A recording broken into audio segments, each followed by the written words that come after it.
Hello అండి, ఈ వీడియోలో మనం పాల మీగడ నుంచి నెయ్యిని ఎలా తయారు చేయాలో చూపిస్తున్నాను. ఫస్ట్గా మనం కలెక్ట్ చేసుకున్న మీగడ మొత్తాన్ని ఈ విధంగా హ్యాండ్ బ్లెండర్తో బ్లెండ్ చేసుకోవాలండి.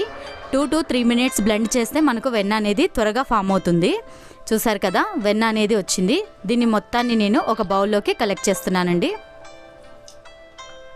ఇప్పుడు మనం తీసుకున్న వెన్న మొత్తాన్ని 2 లేదా 3 సార్లు నీట్గా కడుక్కోవాలండి. ఈ విధంగా కడుక్కున్న వెన్నని స్టవ్ మీద మందపాటి కడాయి పెట్టుకొని స్లోగా మంటని లో ఫ్లేమ్ పెట్టి కరిగించుకుంటూ ఉండాలి. ఈ విధంగా కంటిన్యూస్గా తిప్పుతూ కరిగించాలండి. హై ఫ్లేమ్ పెడితే నెయ్యి అనేది మాడిపోతుంది, టేస్ట్ బాగుండదు. చూసారు కదా, కంటిన్యూస్గా కలుపుతున్నాను. ఇక్కడ కలర్ చేంజ్ అయింది, మనకు నెయ్యి అనేది తయారైపోయిందండి పూర్తిగా. ఇప్పుడు మనం ఇందులో మంచి స్మెల్ కోసం కరివేపాకు వేస్తున్నానండి. మీరు కావాలంటే మెంతులు కూడా వేసుకోవచ్చు.